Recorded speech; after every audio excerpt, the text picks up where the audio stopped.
இன்னைக்கு அவருக்கு நான் ப்ரெசன்டேஷன் கொடுக்கும்படியாக அவருக்கு கொடுத்து அவரை ப்ளஸ் பண்ணி இன்னும் நிறைய ஊழியங்கள் செய்யும்படியாக நம்ம எல்லாம் சேர்ந்து நம்ம ஜெபிப்போமா. தாப்பனே சகோதரனை ஆசீர்வதிப்பீராக. இப்போ உங்களுடைய வெளிச்சம் அவர் மேல் படட்டும். ஆனா பேதுரு ஒரு காதையை வெட்டியிருக்காப்புல. அது எவ்வளோ பெரிய கிரிமினல் அஃபென்ஸ். அது யாரோட காதை? ஆட்சியில் இருக்கிற போலீஸ்காரங்களோட காதை என்ன பண்ணியிருக்காப்புல, வெட்டியிருக்காப்புல. இயேசு கிறிஸ்துவை விசாரிக்கிறாங்க, இயேசு கிறிஸ்து மேலே குற்றம் சாட்டுறாங்க, இவருக்கு மரண தண்டனை கொடுங்கன்றாங்க. பெட்டி கேஸுக்கு மரண தண்டனை. அப்போ ஆண்டவராக இயேசு கிறிஸ்து இப்போ சபையில் உட்கார்ந்துருக்க உங்களுக்காக எனக்காக மட்டும் இல்லை, அந்த இடத்துல பேதுருக்காக என்ன பண்ணாங்க? சிலுவை மரத்தில் தன்னை ஒப்பு கொடுத்தாங்க. இன்னைக்கு ஒரு விசேஷமான நாள். செய்திக்கு முன்பாக நான் ஒரு நபரை நான் உங்களுக்கு இன்ட்ரடியூஸ் பண்ணி விடுறேன். என்னுடைய எல்லாருக்கும் தெரியும். ஐயா கொஞ்சம் மேலே வாங்க. Charles J. இவரை பற்றி எல்லாருக்கும் தெரியும், பார்த்துருப்பீங்க. உண்மையாக ஒரு செய்தியை நல்ல செய்தி, கர்த்தர் உங்களை ஆசீர்வதிப்பார், அவங்களை விடுவிதலை ஆக்குவார், வாக்குத்தத்தோடு ஒரு ஆசீர்வாதத்தை போட்டால் என்ன பண்ண மாட்டீங்க? அந்த மெசேஜை யாரும் ஒருத்தரும் பார்க்க மாட்டீங்க. அது வியூவர்ஸ் ஒரு யூடியூப்பில் பார்த்தீங்கன்னா 10-15 கூட போகாது. ஆனால் அதுவே இவர் ஒரு மெசேஜ், இந்த பாஸ்டர் இப்படி பண்ணுறாரு, அந்த பாஸ்டர் அப்படி பண்ணுறாரு, அப்படி ஒரு கிரிட்டிசம் போட்டால் போதும், அது லட்சக்கணக்காக போகும். இவரை ஃபாலோ பண்ணுறதுக்குன்னு ஒரு கூட்டம் உண்டு. கடந்த ஆண்டு இங்கே பேய் பிசாசு ஓட்டுறதை பார்த்துட்டு இவரும் என்ன பண்ணார்? யூடியூப்பில் ஒன்று போட்டு விட்டார். என்ன போட்டு விட்டாருன்னா, ஏதோ ஆணி பிடுங்குற பாஸ்டர்னு ஏதோ ஒன்று போட்டு விட்டார், சுடுகாட்டு பாஸ்டர்னு ஏதோ ஒன்று போட்டு விட்டார். போட்டது சும்மா இல்லாமல் நான் அப்போ முன்னாடி 2 பசங்க வேலை செஞ்சிருந்தேன். அந்த பசங்க இவருக்கு ஃபோன் பண்ணி என்ன பண்ணாங்க? திட்ட ஆரம்பிச்சாங்க. எங்கள் பாஸ்டரை பற்றி தெரியுமா உங்களுக்கு? எனக்கு தெரியாது, அந்த பசங்க பேசுனதே எனக்கு தெரியாது. அப்புறம் கொஞ்ச நேரம் கழிச்சு நானே இவருக்கு ஃபோன் பண்ணுறேன். ஐயா, நீங்கள் போட்ட உடனே என் மெசேஜ் ஒரு 10 பேர் தான் ஒரு 100 பேர் பார்க்குறாங்கன்னு வச்சுங்களேன். அன்னைக்கு நீங்கள் ட்ரோல் பண்ணதுக்கப்புறம் என் மெசேஜில் நிறைய பேர் பார்க்க ஆரம்பிச்சிட்டாங்க. அதனால் என்ன பண்ணுங்க, இனிமேட்டு அடிக்கடி அந்த இது போடுங்க, உங்களுக்கு வேணும்னா நான் என் வீடியோ கொடுத்து அனுப்புகிறேன்னு. அவர் சிரிக்க ஆரம்பிச்சிட்டார். ஐயா உங்கள் சர்ச்சிலேருந்து யாரோ பேசுனாங்க அப்படின்னு திட்டிகிட்டு இருந்தாங்கன்னு. ஐயோ உண்மையாக எனக்கு தெரியாது, நான் பசங்களை நான் என்ன பண்ணுறேன், அவங்களுக்காக நான் உங்ககிட்ட மன்னிப்பு கேட்குறேன். ஐயா உங்கள் ஊழியத்தை நீங்கள் பண்ணுங்கள், என் ஊழியத்தை நான் பண்ணுறேன். அதுக்கப்புறம் ஒரு முறை என்ன பண்ணேன், இவரை சபையில் கூப்பிட்டு சேனல், டிவி சேனலில் ஒரு இன்டர்வியூ கூட எடுத்தோம். ஊழியக்காரங்க நல்ல ட்ரெஸ் போடலாமா போடக்கூடாதா அப்படின்னு ஒரு டாபிக் எடுத்து, ஒரு கார் வாங்கலாமா கார் வைக்கலாமா அப்படின்னு ஒரு டாபிக் நிறைய பேர் பார்த்துருப்பீங்க. அது நிறைய வியூவர்ஸ் பண்ணாலும் நிறைய பாஸ்டர்ஸ் எனக்கு கால் பண்ணி, ஐயா இப்போ தான் நீங்கள் வளர்ந்துட்டு வரீங்க, இந்த மாதிரி ஆளுக்கிட்டலாம் நீங்கள் ஏன் என்ன பண்ணுறீங்க, பேசுகிறீங்க, உங்கள் ஊழியம் மாறி போகும், உங்களை பற்றி எல்லாம் தப்பாக பேசுவாங்க. நான் அவங்கக்கிட்ட கேட்டேன், சொல்லிட்டு இந்த வீடியோ பார்த்தது யாரியா அப்படின்னு. பிடிக்கலன்னா என்ன பண்ணியிருக்கணும், பார்க்கக்கூடாது. ஆனால் பார்த்துருவாங்க, எல்லாம் பண்ணுவாங்க, எனக்கு அட்வைஸ் பண்ணுவாங்க. நான் இவர்கிட்ட இன்னொரு இடத்துல இவர் போய் என்ன பண்ணிட்டாரு, யாரோ ஒரு பாஸ்டர் என்ன பண்ணிட்டாரு, ஒரு கிரிட்டிசம் பண்ணுறாரு, அவங்க ஒரு தப்பு பண்ணுறாங்க, அதை எடுத்து பேசுகிறாரு. அந்த பாஸ்டர் எனக்கு கால் பண்ணி, நீங்கள் தான் இவருக்கு ஏதோ கொடுக்குறீங்களான்னு என்கிட்ட பேச ஆரம்பிச்சிட்டார். எனக்கு இவருக்கு சம்மந்தம் இல்லை, என் பேரும் சார்லஸ், அவர் பேரும் சார்லஸ், அதனால் எனக்கு மாமா மச்சாவோ இல்லை உறவு எதுவுமே கிடையாது. ஆனால் இன்னைக்கு பார்த்தீங்கன்னா எல்லாத்தையும் விட்டுட்டுன்னா பாஸ்டருங்களை கிரிட்டிசம் பண்ணுறத விட்டுட்டு தேவ பிள்ளைகளுக்கு இடையில அவருடைய குணங்கள் எப்படி மாறிச்சுன்னா, கிரிட்டிசம் பண்ணுறது இல்லாமல் நான் அவர்கிட்ட அடிக்கடி பேசுவேன். ஐயா ஈஸியாக ஒரு பாஸ்டர் சொல்லிடலாம், ஊழியம் பண்ணுறவங்களுக்கு தான் அது கஷ்டம் வேதனை தெரியும். காணிக்க இப்போ கூட பில்டிங் ஃபண்டு, இது முன்ன பழைய ஆளாக இருந்தால் என்ன பண்ணிருப்பாரு, 10 வீடியோ போட்டிருப்பாரா. இது அவங்க பண்ணாதான் தெரியணும் போது, அப்போ அவரு நான் சொன்னார், அப்போ நானும் நன்மை செய்கிறேன் அப்படின்ட்டு என்ன பண்ணாங்க, இவரும் ஒரு அறக்கட்டளை ஓப்பன் பண்ணி ஏழை எளியவருக்கு, ஊனமுற்றவர்களுக்கு, கண்ணு தெரியாதவர்களுக்கு இவங்களே போய் மெடிசன் இல்லையா, இவங்களே ஒரு டீம் போய் ஒரு 10 பேர் போய் என்ன பண்ணாங்க, அவங்களுக்கு உதவி செய்கிறது. அதற்கு எங்கே பணத்தை கலெக்ட் பண்ணுறாங்க, விசுவாசிகள் தான் கொடுக்குறாங்க. ஆனால் இவங்க வாங்கினா, அது பாஸ்டர் வாங்கினா, இது எங்களுக்குள்ளே நான் கேட்கல நான். ஆனால் அவருக்குள்ளே அந்த நன்மைகள் செய்ய செய்ய செய்ய அப்போ என்ன ஆயிடுச்சுன்னா, நிறைய ஊழியக்காரர்கள் இவரோட பழக ஆரம்பிச்சாங்க. எங்கே இவரோட பகச்சிக்கிட்டா 4 வீடியோ எக்ஸ்ட்ரா போடுவார், உண்மை அதான் இருக்கும். ரெண்டாவது அவரோட பேச ஆரம்பிக்க தேவ வார்த்தைகள் அது இரு கருக்குள்ள பட்டயம், அதான் முக்கியமான காரியம். அந்த வார்த்தை என்ன கிரியை செஞ்சு தெரியல. இப்போ சமீபமாக இந்த எல்லா வீடியோவும் நான் கால் பண்ணுறேன், ஃபஸ்ட் பிரதர் நான் எல்லா வீடியோவும் என்ன பண்ணிட்டேன், டெலீட் பண்ணிட்டேன், இப்போ நான் ஊழியம் செய்கிறேன். ஒரு ஆமேன் சொல்லுவோமே, அல்லேலூயா. எனக்கு இது கேட்கும் பொழுது ரொம்ப சந்தோஷமாக இருந்தது. அதனால் இன்னைக்கு அவரை bless பண்ணி அவர் ஊழியம் செய்வதற்கு வேத பெரிய ஒரு gift ஒன்று அவர் கையில் கொடுக்கலான்னு விரும்புகிறேன். அதற்கு முன்பாக அவர் 2 வார்த்தைகள் பேசினா நல்லா. ஆண்டவராகிய இயேசு கிறிஸ்துவின் பரிசுத்த நாமத்திற்கு மகிமை உண்டாவதாக. என் பேர் சார்லஸ். இப்போ ஐயா சொன்ன மாதிரி பார்த்தீங்கன்னா என்னன்னா, நம்ம கிராமங்கள் எல்லாருக்குமே தெரியும், வக்கப்பேர்னு சொல்லுவோம் இல்லையா, பட்டப்பேர். ஒரு சிலருக்கு வந்து அந்த மாதிரி வச்சு அவமானப்படுத்துவோம். அதில் நம்மளுக்கு ஒரு சந்தோஷம், பார்க்குறவங்களுக்கு ஒரு சந்தோஷம். அந்த மாதிரி சார்லஸ் ஐயாவை வந்து பார்த்தீங்கன்னா ஒரு வக்கப்பேர் பட்டப்பேர் வச்சு என்ன பண்ணேன்னா ஒரு வீடியோ போட்டேன். அந்த வீடியோவை பேஸ் பண்ணி பார்த்தீங்கன்னா சர்ச்சில் இருக்கிற தம்பிமார்கள், இப்போ கீபோர்டு வாசிக்கிற தம்பிமார்கள் மாதிரி யார் வந்தது யாருன்னு தெரியல, வந்து எங்கள் பாஸ்டரை பற்றி நீங்கள் எப்படி பேசுகிறது, எங்கள் பாஸ்டர் எப்படி தெரியுமா, அப்படி தெரியுமா, நீ அடுத்த வீடியோ போட்டுப்பார். அது என்ன ஆயிடுச்சுன்னு கேட்டிங்கன்னா ஒரு பர்சனல் மாதிரி சண்டே ஆகி போச்சு. அதுவும் பொதுவாக வந்து பார்த்திங்கன்னா சென்னை, இப்போ நம்ம வந்து தண்டையார்பேட்டையில் இருக்கோம். நான் தண்டையார்பேட்டையாக்கும், நான் வந்து யார் வியாசர்பாடி, நான் வந்து ராயபுரம், காசிமேடு, இந்த மாதிரியெல்லாம் வந்து பார்த்திங்கன்னா ஊர் பேர்களை சொல்லி நம்ம திருநெல்வேலிக்காரன், நம்ம சும்மா இருப்போமா, இல்லை நீ சென்னை நான் திருநெல்வேலி வந்து பாரல அப்படின்ற மாதிரி என்ன ஆயிடுச்சுன்னு கேட்டிங்கன்னா அந்த பேச்சுவார்த்தைகள் பிசிஆர் லெவலுக்கு போயிடுச்சு. ஒரு ஜாதியை வச்சு அந்த லெவலுக்கு என்ன ஆயிடுச்சுன்னு கேட்டிங்கன்னா பயங்கரமான தகராறு ஆயிடுச்சு. கிட்டத்தட்ட ஒரு 7-8 தம்பிமார்கள் வந்தாங்க. எனக்கு ஒரு நாள் ஃபுல்லாக அந்த வீடியோ போட்டு ஒரு நாள் ஃபுல்லாக என்ன பண்ணாங்க, என்னென்னமோ பேசுனாங்க. நானும் திரும்ப அவங்க பேசுகிறாங்க, நான் அதுக்கு மேலே என்ன பண்ணுறேன், நம்ம வாயில் வந்து கெட்ட வார்த்தை சரளமாக வரும். அது வந்து அந்த மாதிரி என்ன பண்ணேன்னு கேட்டிங்கன்னா பேசியாச்சு. அதுக்கப்புறமா நம்ம உங்கள் சபை போதகர் சார்லஸ் ரோயா என்ன பண்ணாங்க, லைனுக்கு வந்தாங்க. அவங்களே வந்து இப்போமே அவங்க சொன்னாங்க, அப்பால மன்னிப்பு என்கிட்ட என்ன பண்ணாங்க, அந்த தம்பிமார்களுக்காக ஐயா மன்னிச்சிருங்க, என்னை பற்றி நீங்கள் எத்தனை வீடியோனாலும் போட்டுக்குங்க, நானே உங்களுக்கு என்ன பண்ணுறேன் வீடியோ வேணால் கட் பண்ணி கூட அனுப்புகிறேன். அப்போது இந்த நிகழ்வில் நீங்கள் வந்து பார்த்தீங்கன்னா நம்ம ஆண்டவராகிய இயேசு கிறிஸ்து பேதுரு உங்கள் எல்லாருக்குமே தெரியும், ஆண்டவராகிய இயேசு கிறிஸ்துவை கைது பண்ணுறதுக்கு என்ன பண்ணுறாங்க, தோட்டத்தில் வச்சு போகிறாங்க. அப்போ வந்து என்ன பண்ணார் பேதுரு, அருவாவை தூக்கி காதை வெட்டினார். காதை வெட்டிட்டாரு, காது துண்டாக விழுந்துருச்சு.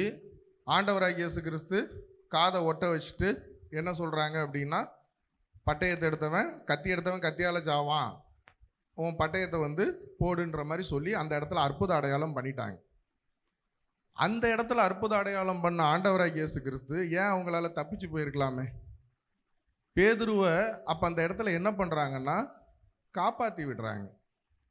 ஆண்டவராகிய இயேசு கிறிஸ்துவை அதுக்கப்புறமா எங்கே கூப்பிட்டு போகிறாங்க, அண்ணான்னு ஒரு நம்மளுக்கு புரிகிற மாதிரி சொல்லணும்னா ஒரு பஞ்சாயத்து தலைவர்கிட்ட கூப்பிட்டு போகிறாங்க.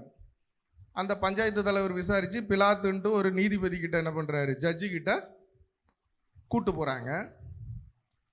அங்கே ஆண்டவராகிய இயேசு கிறிஸ்து மேலே போட்ட எஃப்ஐஆர் கேஸு ஓப்பனாக சொல்லப்போனால் பெட்டி கேஸ். யூதர்களோட ராஜான்னு சொல்லிக்கிறாரு தன்னைத்தானே.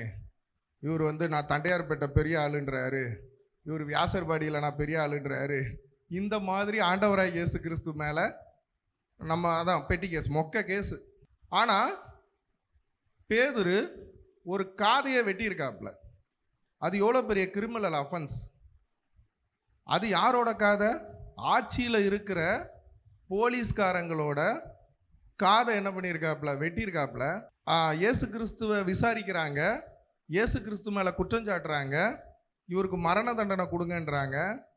பெட்டி கேஸுக்கு மரண தண்டனை. ஆனால் பேதுரு பண்ணது என்னது, கிரிமினல் அஃபென்ஸ், ஒரு கொலைக்கு சமம். காதை வெட்டுறதுன்றது ஒருத்தரோட உடலை சேதப்படுத்துறது. ஆனால் பேதுருக்கு ஏன் அந்த இடத்துல வந்து எந்த ஒரு தண்டனையுமே. அப்போ ஆண்டவராகிய இயேசு கிறிஸ்து இப்போ சபையில் உட்கார்ந்துருக்க உங்களுக்காக எனக்காக மட்டும் இல்லை, அந்த இடத்துல பேதுருக்காக என்ன பண்ணாங்க, சிலுவை மரத்தில் தன்னை ஒப்பு கொடுத்தாங்க. இந்த நிகழ்வுக்கு பின்னாடி என்ன இருக்குது அப்படின்னா, பேதுரு யாரு? கேபா, பாறை, உன் மேலே தான் என்னோட சபையை என்ன பண்ணுவேன்? கெட்டுவேன். பேதுருவாகிய கேபாவாகிய உன் மேலே தான் என்னோட சபையை நான் வந்து கெட்டுவேன். ஆண்டவராகிய இயேசு கிறிஸ்துவோட உடன் ஊழியக்காரர் யாரு? அதாவது நம்ம பாஷையில் புரிகிற மாதிரி சொல்கிறோம்னா, ஆண்டவராகிய இயேசு கிறிஸ்து அப்போ பண்ணது வந்து ஒரு ட்ரஸ்ட்டு, ஒரு என்ஜிஓ, அறக்கட்டளை. ட்ரெஷரர் யாரு? யூதாஸ் காரியோத்து. கணக்காப்புல கையில் வந்து என்ன பண்ணாப்புல? பணப்பையோட இருந்தாப்புல. ட்ரஸ்டி யாரு? பேதுருவோட இன்னும் 12 சீடர்கள், 11 சீடர்கள். அப்போ ஆண்டவராகிய இயேசு கிறிஸ்து தான் மரிச்சு போயிடுவோம், தான் சிலுவையில் அறையப்படுவோம், 3ஆம் நாள் உயிர் தெழுவோம். ஆனால் அதுக்கப்புறமா அந்த ஊழியத்தை யார் பண்ணணும்? பேதுரு. இது பேதுரு மாதிரி சீடர்கள். அப்போ அவங்கள என்ன பண்ணிடக்கூடாது? ஒரு அரசாங்கத்துக்கு முன்னாடி ஏன் நிறைய பேர் சொல்லுவாங்க, தன்னைத்தானே காப்பாற்றிக்க முடியாதவர் இயேசு கிறிஸ்து ஆணியை பிச்சு போட்டு அவர் என்ன பண்ணியிருக்கலாம்?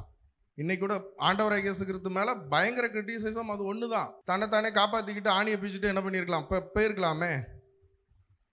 அப்போ அந்த நீதிமன்றத்தில் பேதுரு மேலே வழக்கு வராமல் அத்தனை பேரோட கண்களை மறைச்ச ஆண்டவராகிய இயேசு கிறிஸ்து தன்னைத்தானே காப்பாற்றிக்க முடியாதா? இல்லை. பேதுருக்காகவும், பேதுரு செஞ்ச பாவத்திற்காகவும், பேதுருவோட இங்கே சபையார் உட்கார்ந்துருக்கவங்களாகட்டும், இதை லைவில் பார்த்துக்கிட்டு இருக்கவங்க, யூடியூப்பில் பார்த்துக்கிட்டு இருக்கவங்க, அப்புறம் சேட்டலைட் டிவி சேனலில் பார்த்துக்கிட்டு இருக்க உங்களுக்காகவும் எனக்காகவும் ஆண்டவராகிய இயேசு கிறிஸ்து மரிச்சாங்க. அதுக்கு காரணம் திருச்சபைகள் என்ன பண்ணணும்? உருவாகணும். அந்த திருச்சபைகள் உருவாகணும் அப்படின்னா, இப்போ கூட ஐயா சொன்னாங்க, மெயின் ரோட்டில் இடம் வாங்குகிறோம்.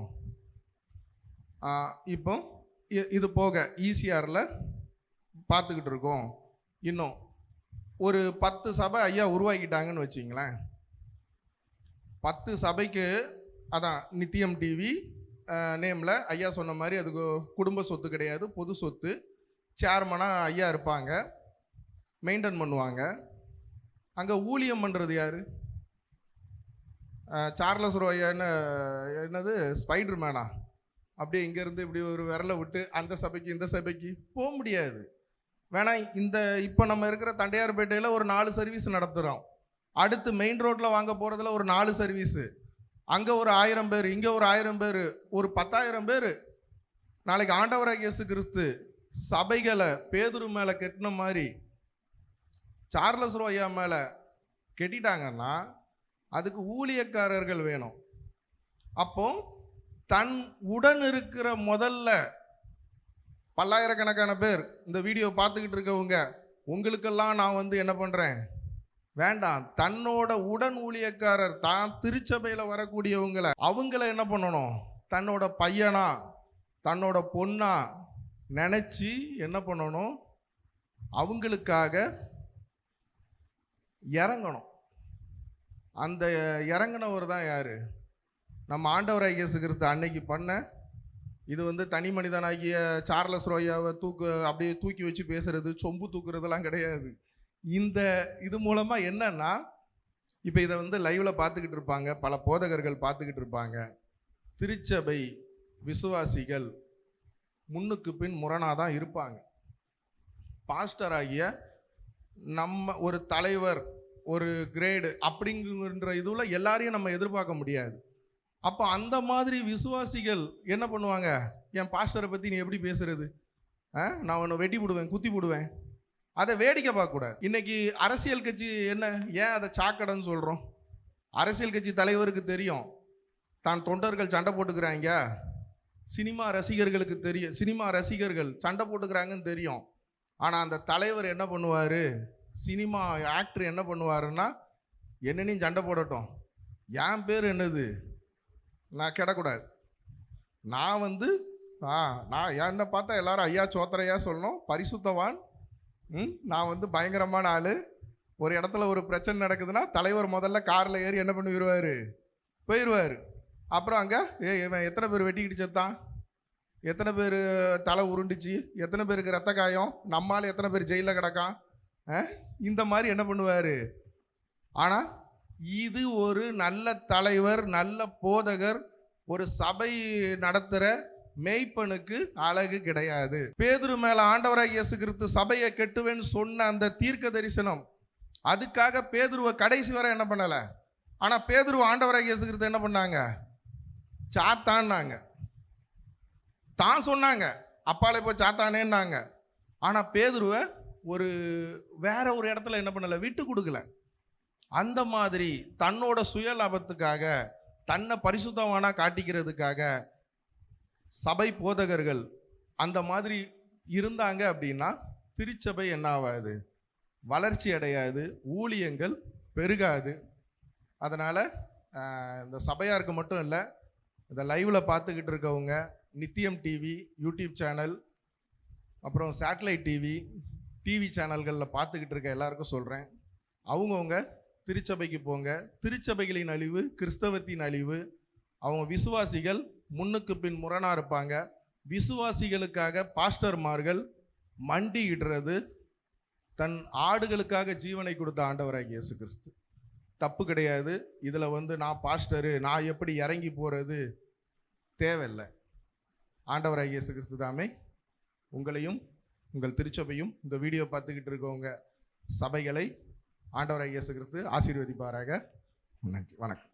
இன்னைக்கு அவருக்கு நான் ப்ரெசன்டேஷன் கொடுக்கும்படியாக, அவருக்கு கொடுத்து அவரை ப்ளஸ் பண்ணி இன்னும் நிறைய ஊழியங்கள் செய்யும்படியாக நம்ம எல்லாம் சேர்ந்து நம்ம ஜெபிப்போமா.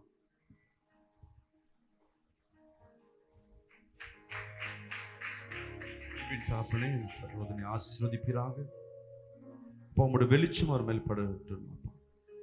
அப்போ உங்களுடைய வார்த்தைகள் ஆண்டவரே அவர் நாள் வெளிப்படும்படியாக அநேக உடைக்கப்பட்டவர்கள், அப்போ அநேகருக்கு ஆண்டவரே இந்த வார்த்தைகள் வெளிப்பட கிருபை தருவீராக. இவரை ஆசீர்வதிக்கிறோம். இயேசுவின் நாமத்தில் ஜெபிக்கிறேன் நல்ல பிதாவே, ஆமென்.